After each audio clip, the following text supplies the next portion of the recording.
Eh bien, bonjour, bonjour, bonjour, la communauté, et bienvenue sur l'espace dédié au site mécaniqueuniverselle.net.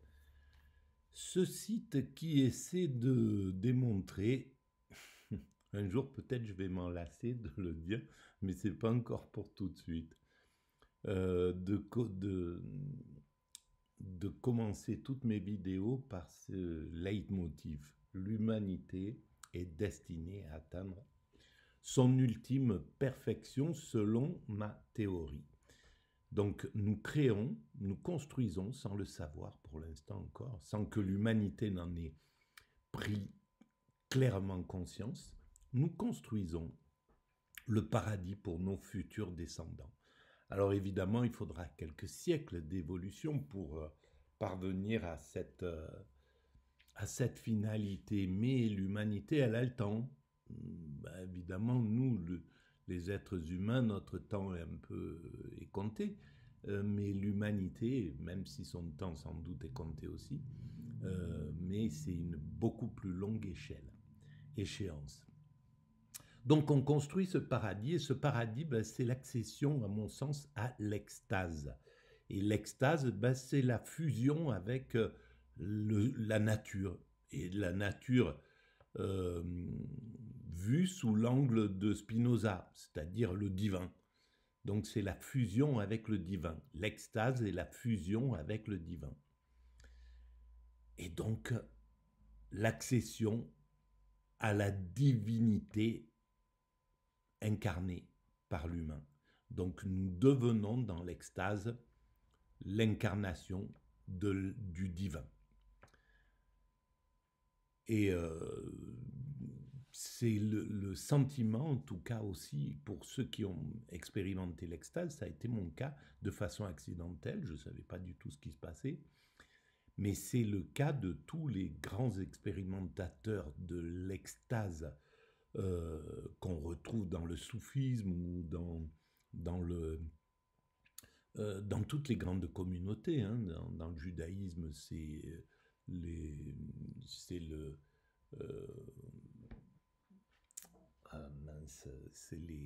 Lubavitch, par exemple, qui expérimentent cet état, et donc ils en ont apporté l'éclaircissement. Qu'est-ce que c'est que cet état? C'est le cas dans la béatitude, dans le christianisme, c'est le cas de l'extase dans le bouddhisme, dans le samadhi, l'éveil, peu importe comment, le nirvana, peu importe comment on appelle cet état. En tout cas, de nombreux expérimentateurs l'ont fait au cours des millénaires qui nous précèdent. Et ils ont tous expliqué que, enfin tous, cette proximité avec le principe créateur, quoi, en somme. Et quand on fait l'expérience, on s'en rend compte charnellement. Alors, je suis en train de travailler sur Ainsi parlait Zarathustra. Je prends appui sur ce travail juste comme prétexte pour commenter éventuellement quand je me sens un peu en forme. Mais je ne peux pas dire que je comprends très bien. C'est une façon totalement intuitive et on va dire naïve et simpliste et non académique de l'analyse du Ainsi parlait Zarathustra de Nietzsche. Donc il faut bien le prendre avec des pincettes et avec un certain recul. Selon moi, Nietzsche, lorsqu'il parle du surhomme, eh bien, du surhumain, on va dire, eh bien, il parle pour moi, il correspond à un extatique, à un éveillé, à quelqu'un qui est en contemplation, qui a atteint le sommet de l'esprit qu'est l'extase, c'est-à-dire la joie enfantine, mais sans les affres de l'enfant, dont parle Freud, par exemple, voilà, sans les perversions possibles de l'enfant.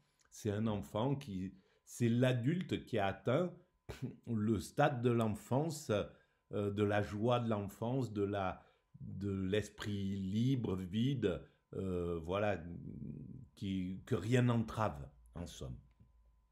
Et ça, c'est ce qu'attend l'humanité. C'est dans la finalité de l'humanité, c'est ça.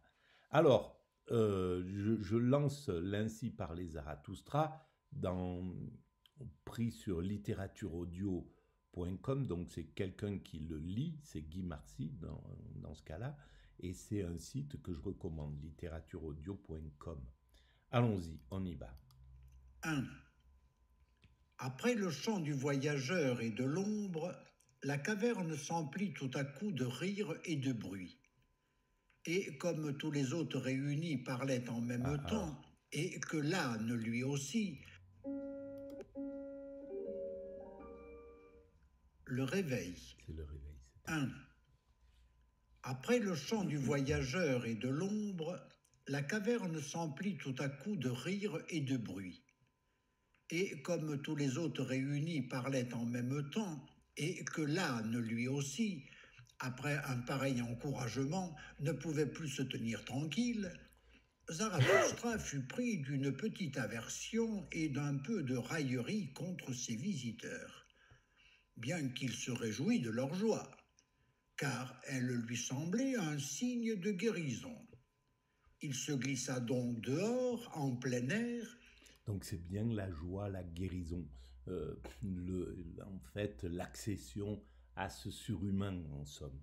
Et il parla à ses animaux. « Où s'en est maintenant allé leur détresse ?» dit-il. Et déjà il se remettait lui-même de son petit ennui. « Il me semble qu'ils ont désappris chez moi leurs cris de détresse, quoiqu'ils n'aient malheureusement pas encore désappris de crier. » Et Zarathustra se boucha les oreilles, car à ce moment, les hi-ha de l'âne se mêlaient singulièrement au bruit des jubilations de ces hommes supérieurs. « Ils sont joyeux, se remit-il à dire, et qui sait, peut-être aux dépens de leur hôte. Et s'ils ont appris à rire de moi, ce n'est cependant pas mon rire qu'ils ont appris. » Voilà. Alors là, il y a une grande différence entre le rire de la moquerie et le rire de la joie dont parle également Spinoza, on pourrait dire, cette joie qui est sans mépris, qui est vide de toute méchanceté en somme. C'est pour ça que c'est le retour à une enfance, mais sans la perversion possible de l'enfance. Donc c'est une joie et c'est quelque chose de pur d'une certaine façon, ce qu'il propose comme joie. Et il y a effectivement le rire de vieilles gens. Ils guérissent à leur manière. Ils rient à leur manière. Mes oreilles ont supporté de pires choses sans en devenir moroses. Cette journée est une victoire. Et je pense qu'il avait effectivement supporté des lacis et des colibés sans doute et une sorte de peut-être du mépris quand c'est comme ça que je le ressens, hein, c'est plus une intuition sensible. Je connais pas assez son histoire, mais quand il était dans les parages peut-être à Beyrouth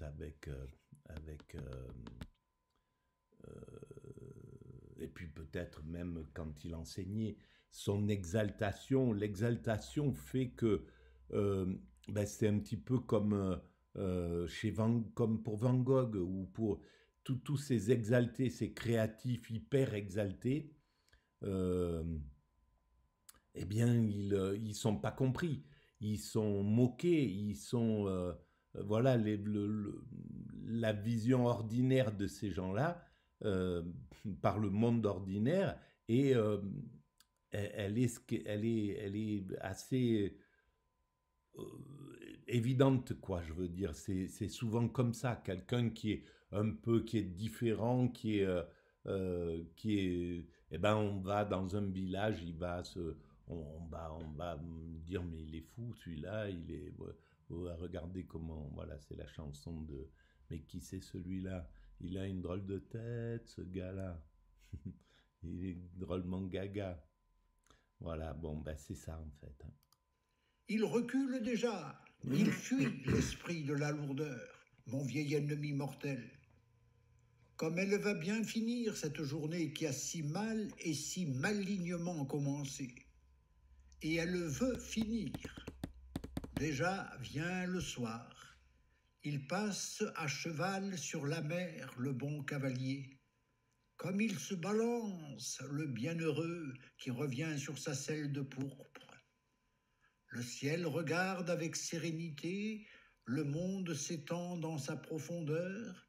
Ô vous tous, hommes singuliers qui êtes venus auprès de moi, il vaut la peine de vivre auprès de moi. Ainsi parlait Zarathustra. Et alors des cris et des rires des hommes supérieurs résonnèrent de nouveau de la caverne. Or, Zarathustra commença de rechef. Ils mordent. Mon amorce fait de l'effet. Chez eux aussi, l'ennemi fuit, l'esprit de la lourdeur. Déjà, ils apprennent à rire d'eux-mêmes. Est-ce que j'entends bien? Ma nourriture d'homme fait de l'effet. Mais voilà, c'est ce qu'il préconise, Zarathustra et Nietzsche sans doute pour l'humanité, c'est de pouvoir de ne pas se prendre au sérieux, voir que la vie, que la joie, elle est fondamentale et que on doit passer par-dessus tout ce qui empêche d'être joyeux et d'être heureux. Eh ben, c'est l'État, c'est l'Église, c'est etc. C'est certaines lois, certaines morales, etc. Tout ce qu'il faut arriver à dépasser. Maximes savoureuses et rigoureuses. Et en vérité, je ne les ai pas nourris avec des légumes qui gonflent, mais avec une nourriture de guerrier, une nourriture de conquérant. J'ai éveillé de nouveaux désirs. Et les guerriers, les conquérants, ben c'est par la nourriture, c'est pas la nourriture de l'esprit. C'est justement en apportant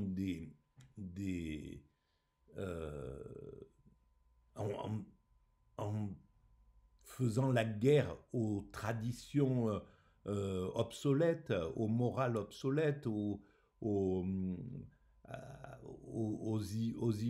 idées obsolètes, que c'est ça le guerrier pour Nietzsche. C'est pas le guerrier qui va maltraiter ses semblables. Il y a de nouveaux espoirs dans leurs bras et dans leurs jambes. Leur cœur s'étire. Ils trouvent des mots nouveaux. Bientôt, leur esprit respirera la pétulance.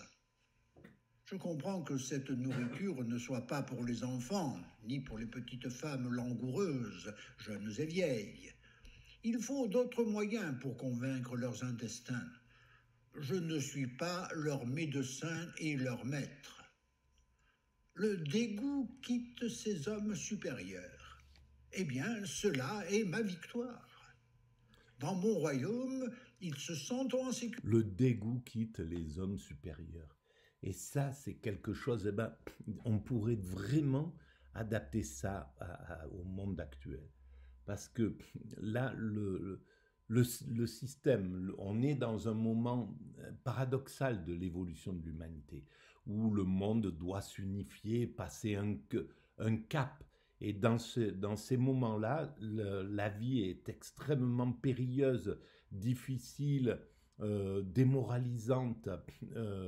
On perd du sens, on se retrouve devant l'absurde, parce que les valeurs qui sont proposées par le seul interlocuteur depuis les années 80, depuis la chute du communisme, c'est le capitalisme, c'est-à-dire consommer, dormir, consommer, voilà, et s'amuser de façon superficielle. Et on ne peut pas retrouver on se retrouve pas là derrière. Et donc on est dans un état comme ça, assez tragique. Et en fait, s'écarter de ça, c'est la solution finalement.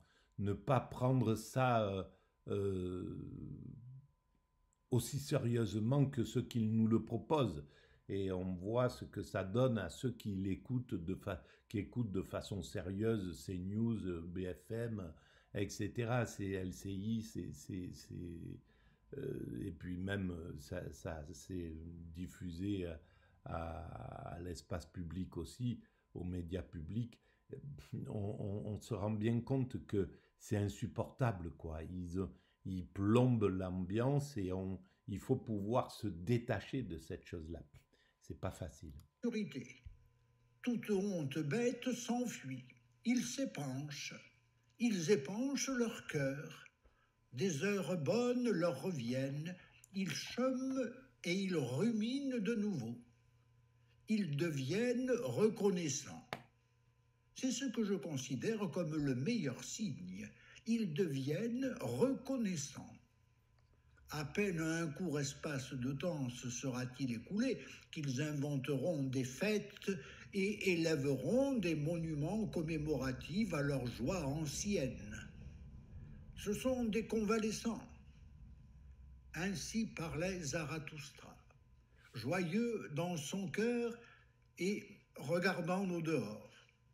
Ces animaux, cependant, se pressaient contre lui et faisaient honneur à son bonheur et à son silence. 2. Mais soudain, l'oreille de Zarathustra s'effraya, car la caverne, qui avait été jusqu'à présent pleine de bruit et de rire, devint soudain d'un silence de mort. Le nez de Zarathustra, cependant, sentit une odeur agréable de fumée et d'encens, comme si l'on brûlait des pommes de pin. Qu'arrive-t-il? Que font-ils? Se demanda Zarathustra en s'approchant de l'entrée pour regarder ses convives sans être vu. Mais merveille des merveilles, que vit-il alors de ses propres yeux? Ils sont tous redevenus pieux. Ils prient, ils sont fous, dit-il en s'étonnant au-delà de toute mesure. Et en vérité, tous ces hommes supérieurs, les 2 rois, le pape hors de service, le sinistre enchanteur, le mendiant volontaire, le voyageur et l'ombre, le vieux devin, le consciencieux de l'esprit et le plus laid des hommes, ils étaient tous prosternés sur leurs genoux, comme les enfants et les vieilles femmes fidèles. Ils étaient prosternés en adorant l'âne. Et déjà le plus laid des hommes commençait à gargouiller et à souffler comme si quelque chose d'inexprimable voulait sortir de lui. Cependant, lorsqu'il finit enfin par parler réellement, voici. Alors, c'est intéressant parce que là, ça n'est plus un dieu, c'est vraiment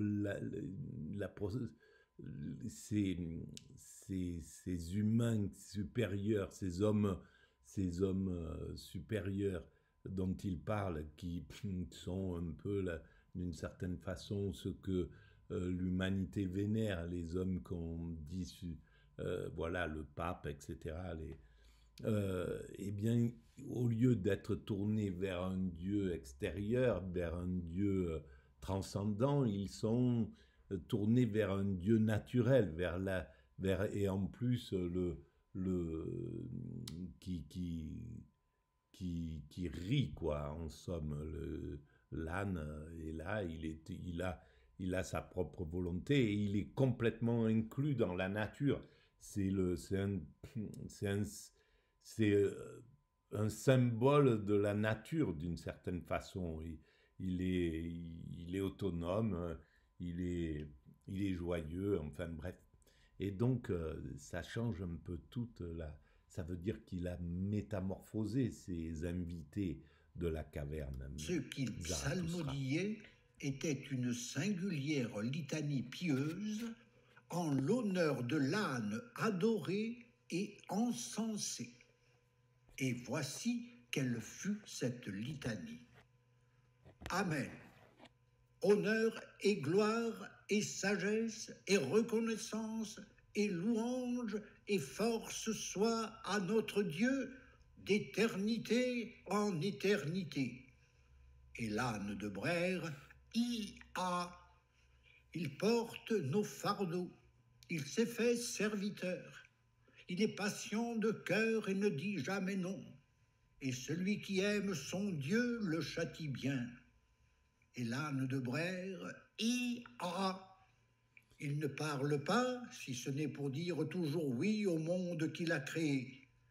Alors, c'est peut-être là je me suis un peu trompé, mais en somme, c'est peut-être l'image que Nietzsche veut donner de Dieu qui est là, qui ne parle pas au monde, mais qui acquiesce à tout et qui est là, voilà, il ferait de Dieu l'image de l'âne, d'une certaine façon. C'est peut-être Ainsi il chante la louange de son monde. C'est sa ruse qui le pousse à ne point parler. Ainsi il a rarement tort. Et l'âne de Brère, insignifiant, il passe dans le monde. La couleur de son corps, dont il enveloppe sa vertu, est grise. S'il a de l'esprit, il le cache. Mais chacun croit à ses longues oreilles. Et l'âne de Brère, quelle sagesse cachée est cela qu'il ait de longues oreilles et qu'il dise toujours oui et jamais non. N'a-t-il pas créé le monde à son image, c'est-à-dire aussi bête que possible? Alors, c'est là où peut-être il se trompe un peu sur l'image qu'il a de l'âne. L'âne est loin d'être un animal stupide, évidemment. Mais bon, c'est peut-être l'image qu'il y avait à l'époque de l'âne. Et l'âne de Brère, tu suis des chemins droits et des chemins détournés. Ce que les hommes appellent droit ou détourné t'importe peu. Ton royaume est par-delà le bien et le mal. C'est ton innocence de ne point savoir ce que c'est que l'innocence. Et c'est là où justement, oui, effectivement, si c'est un Dieu naturel, le Dieu de la nature dont parle Spinoza aussi, si c'est le Dieu naturel, c'est par-delà le bien et le mal. Et le bien et le mal, c'est une création de l'humanité pour pouvoir évoluer. Pour aller pour construire ce paradis dont je parle, l'humanité devait intuitivement créer le principe du bien et du mal, du juste, de l'injuste, etc., du vrai, du faux, voilà, tout ce qui nous sert à construire un monde dans lequel on aura dépassé le bien et le mal, on aura dépassé tous ces matériaux de construction en réalité. Et l'âne de Brère, vois donc comme tu ne repousses personne loin de toi, ni les mendiants, ni les rois. Tu laisses venir à toi les petits enfants, et si les pécheurs veulent te séduire, tu leur dis simplement Et l'âne de Brère, tu aimes les ânesses et les figues fraîches. Tu n'es point difficile pour ta nourriture. Un chardon te chatouille le cœur lorsque tu as faim. C'est là qu'est ta sagesse de Dieu. Et l'âne de Brère, Voilà, bon, on va arrêter là pour cette vidéo. C'est l'avant-dernière, hein. Donc on va peut-être les finir aujourd'hui d'ailleurs, toutes ces vidéos-là. Allons-y, merci de votre écoute et à très bientôt.